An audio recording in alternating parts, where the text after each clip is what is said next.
Heavy wooden doors, more than twice your height, stand shut in front of you. The rectangular sea-worn ornamentation appears in stark contrast to the padlock, carelessly drilled into the wood. The lock turns easily. You hear a click as the shackle pops open. Feels like electricity and a very small piece of nothingness. Let's go. As you do, you hear the echo of the doomed commercial area, its black holes and dusty machines. Then the feeling passes. A great whoosh of air rushes into the dark innards of the church, as though rushing to fill a great vacuum in the heart of the city.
A machine stands in the corner, watched over by the figures on the stained glass window. It's turned on and quivering with soft electricity. Another radio computer. And this time it's already turned on. These machines sometimes harbor traps, he thinks. Alarm systems and the like. Let's be careful. We should leave. I doubt this place bears any connection to the case. It's also quite similar to the one we have down at the station. Must be the same model. A quaint little box of radio waves. You see fluorescent play and print buttons on the keyboard. A hatch connected to the central compartment is wide open. The lieutenant says nothing. You see the machine's glowing frame reflected back from his diamond-shaped glasses. You're free to proceed. Behind the hatch sits a cube-like crisscross of filaments, smoldering in the dark like fireflies. Silver tape on the side says, in black marker, log, February to March. The speaker comes to life. Static seeps through the machine's planar magnetic driver. An old lady greets you. Her voice sounds 100 years old. Good morning, Fortress Accident on Saint-Brune. This is the East Insulindian Repeater Station 1. Please repeat, is this the personal log? It's the same old woman you spoke with through the radio computer in the doomed commercial area. Good, thank you. Please repeat, is this the personal log? I have two machines registered to this company name in Martinez. One on Saint-Brune, the other on Rue de Saint-Ghislaine. Saint-Brune, that's the church. And Rue de Saint-Ghislaine? That's the doomed commercial area. Anything else I can help you with? Good. Please repeat the password. Let's look around. There's no use trying to guess the answer. No. A hint system is not part of the protocol for repeater stations. Still no. Received. I will register this login attempt. Fortress Accident, is there anything else I can do for you today? Goodbye, Fortress Accident. The machine's keyboard is still illuminated, revealing that nothing happens.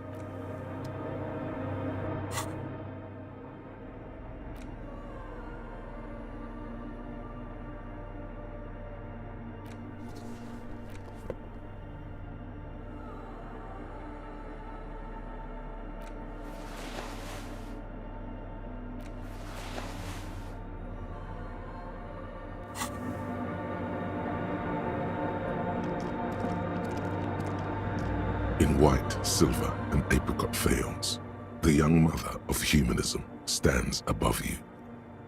A crack runs across her body. She is impossibly tall, oval-faced and sad, a dark and radiant majesty. This is her innocence, Dolores Day.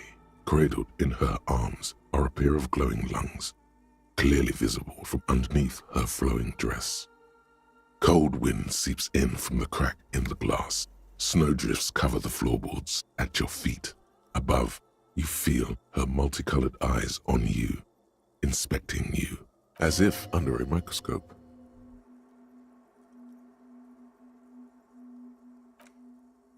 The woman looks down at you standing there. She towers among her followers, architects, laymen, courtiers. There is a sad smile on her lips and a glint in her green-blue eye. Of what? Compassion? Remorse? She acknowledges the passing of someone who is still alive. You. No, she doesn't care about you. She only cares about her shiny sovereign's orb and her silk robes and getting to the aerodrome on time to leave.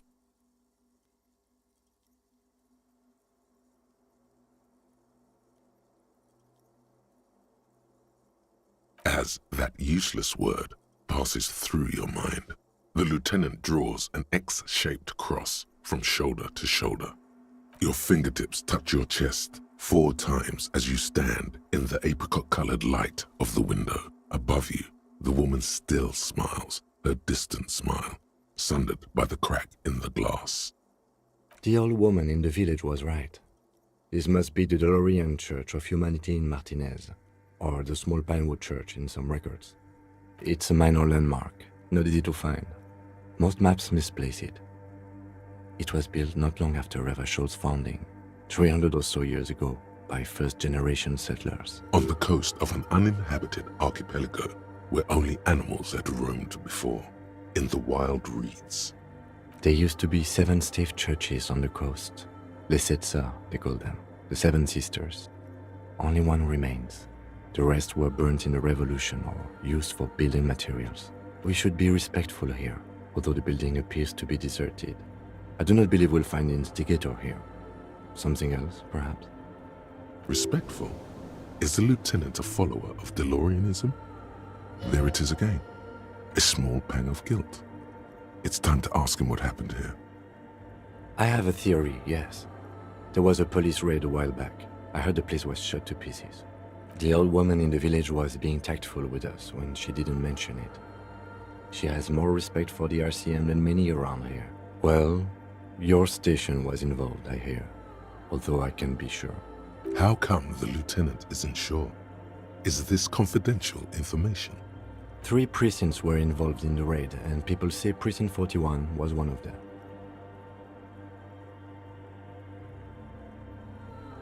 I am pretty sure it was a clandestine operation. I don't know anything more about it, why it was conducted, or who participated. I try not to pry into extra-district matters.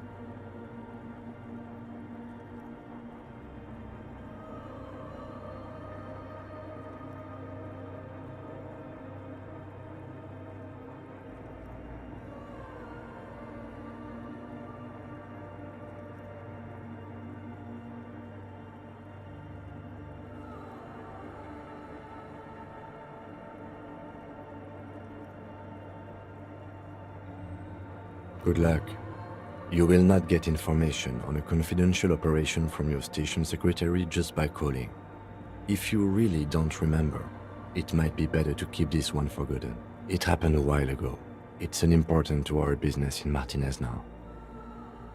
Yes, we all are. Her name, body, and rule are synonymous with humanism. The laws we enforce are DeLorean in origin. The woman looks by in silence, smiling enigmatically. I have no idea what you mean by that. We've been standing here long enough. We should look around, or get out. Yes, we all are. It's not spiritual, it's constitutional. The DeLorean system does not demand faith, only accordance.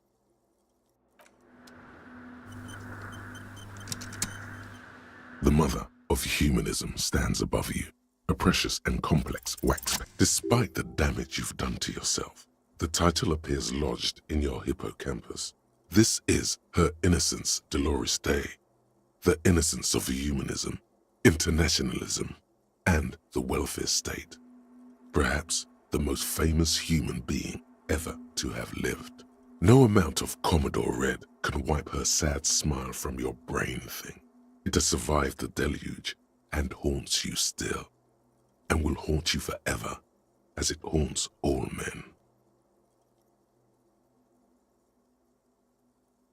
The highest category of historic individual, an embodiment of the world spirit. More, an innocence is elected to office by the founding party, a precedent that has taken place a mere 6 times in the entirety of history. The legal system of the Rial Belt is built to accommodate an authentic rule should it coincide with our time.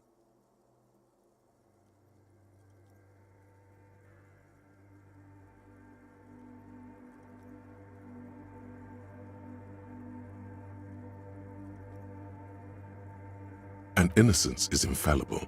The decisions made by one are not decisions.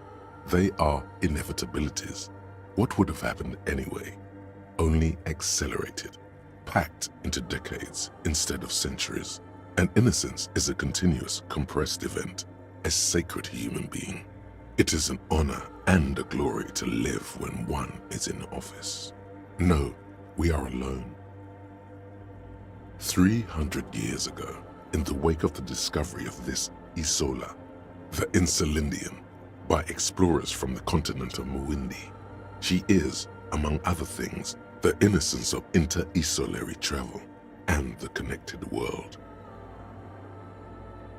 Many things, you know she was a woman of the court, the wife of an influential Marchese, and eventually the principal advisor to Irene La Navigateur, Queen of Suresnes, modern-day Sir Laclais, also that she was gorgeous beyond beauty. Draped in ancient sadness. Are you sure you want to remember this bit of historic trivia? Standing under a long, slender form like this, dwarfed? Yes! Big bummer! Boring history! Gotta keep it light, man! Keep it moving! Get fucked up instead! The past is a silo of sadness, fermenting. You should keep away. Fuck this pain, Bratan! It's unhealthy! No, you must know. Terribly, women of the court were expected to play both contract bridge and chess sufficiently well to prove an interesting challenge to a man. A simple grasp in matters of philosophy, theology, and science was encouraged. She was, by all means, a kept woman.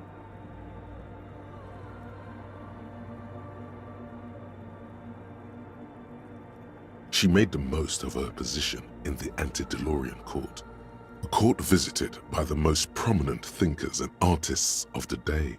In secret, she was becoming the era's preeminent philosopher of the state. A scalpel, a piercing gaze. She was an almost preternaturally magnetic and intelligent individual. To her contemporaries, she appeared out of time, a messenger from the future of the species.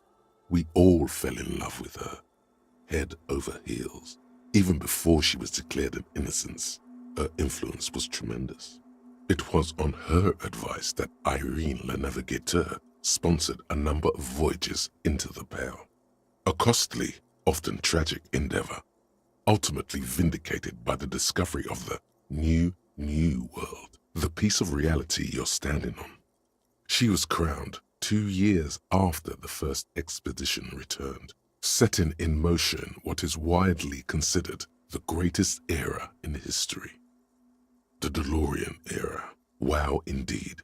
When her innocence was declared, and the queen she had advised for years fell on her knees before her, she was so overcome with emotion that her lungs started glowing in her chest. Bystanders reported golden filaments lighting the already sunlit chamber around her, clearly visible beneath her dress. That is why the lungs are the symbol of love for the cultures of the Real Belt.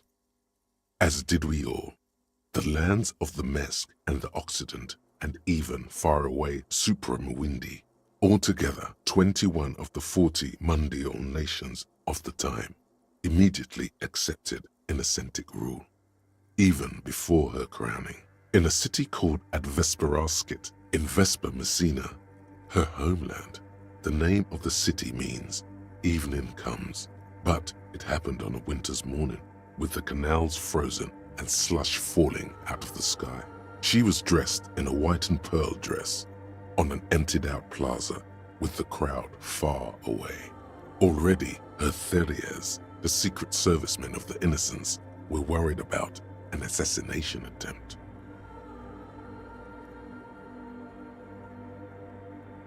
Oh yes, she looked like humanity's young mother, a perfect mother, insultingly beautiful. It was as if her face and shoulders and hands were covered in a soft down of underfeathers. You know this well, very well. Midwinter snow was beating the cobblestones around her. A small attaché of officials stood by as her Theriers placed a white gold wreath on her head. The crowning was mostly witnessed by secret servicemen. One of the men in this secret service killed her 22 years later. A young man who had come to suspect that Dolores Day was not entirely human, but something else. Something that had walked in our midst, watching us stumble for hundreds, if not thousands of years, until it decided to interfere in the course of our history. We were supposed to come up with this ourselves, the man was reported to have screamed at the Innocents. Dolores Day was shot in the chest with a fowling piece 8 times. The man, thought to be insane, said he once touched her and her body had been unnaturally warm, like a furnace, and that sometimes, while on duty, he observed her forgetting to breathe for over 10 minutes. This inhuman quality was witnessed by many others as well, glowing lungs and all. It is commonly attributed to mass hysteria and religious psychology. Terrifying is a term too emotionally charged for your semantic memory, or what remains of it. But terrifying, it's a simple word. She was bad for humanity, and you shouldn't have started thinking about her. You already do. Although she is often considered to be the greatest human being to ever live, there was something ominous about Dolores Day. Constantly surrounded by her terriers, she was the most socially secluded and least self-aware of all the innocences. Some modern thinkers would consider her a war criminal for the campaigns she waged against the Mesk state. And then there were the resettlement programs. The Mesk state tried to detach itself from Innocentic rule. Parts of the world were experiencing whiplash from accelerating into secularism. Her mandatory education programs and mass resettlement of upstream Marguerite were problematic as well. Dissenters were suppressed by a military force she called the Army of Humanity, suggesting those who fight against it are not part of humanity. She adored chess, yes, but also military war games. Dolores Day often holds a tiny tin soldier between her index finger and thumb in icons such as this. She was also blonde, the blondest woman you have ever seen, with green eyes the color of the Pacific, mare interregnum. Little is known of her Marchese husband. It's as if he vanished from history after completing his role, which was to introduce Dolores Day to court. In conclusion, yes, there is something lonely, paranoid, and even terrifying that people seldom mention, but feel when they think of her. This subtle terror is part of her iconography. Lieutenant Yefreiter, you've stood there for over 5 minutes. What are you thinking of, if I may ask?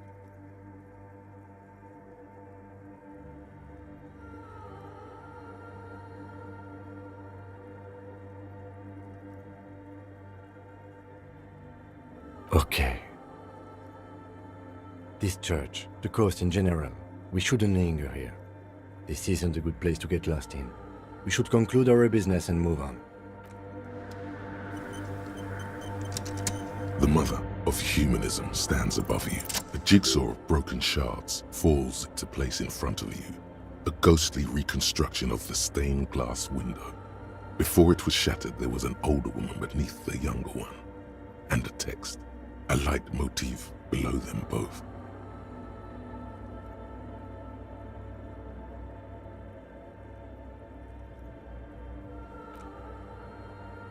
The escutcheon on her throne says, Irene the Navigator. She is depicted as an older woman wearing thick-rimmed eyeglasses, holding a golden Reichsapfel in one hand and a scepter in the other.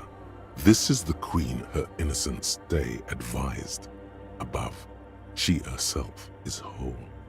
Small figures of wise men, common men, worshippers walk up the stairs to stand at her feet. Secret servicemen, terriers, stand in a row guarding her. It must have taken years to produce this work in all its dizzying detail. Unknown. Something during the raid the lieutenant mentioned, or just hooligans looking for something to break. Below both women, in luminous black letters, Après la vie, mort. Après la mort, la vie de nouveau.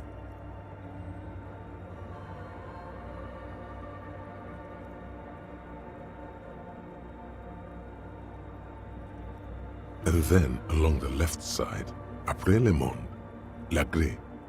Après le gré, le monde de nouveau. After life, death. After death, life again. After the world, the pale.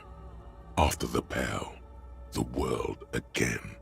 This is the great leitmotif of humanism, a summary of the effect of the discovery of this isola, the Insulindian, on human thinking. A tremendous sea change akin to finding life after death. Death, life again. After the world, the pale. After the pale, the world again. This exaltation is common in Dolorian sacralism. In the early years, it was even incorporated as the RCM slogan. No more, however. It was deemed subservient to use a strongly moral intern-related motto. We already suspected of bootlicking. The sentence was also seen as too feminine. It was a macho thing. Justice, union, prudence, and force. So do I. The mother of humanism towers above you, a wax painting on a cracked pane of glass. Nothing has changed in her expression.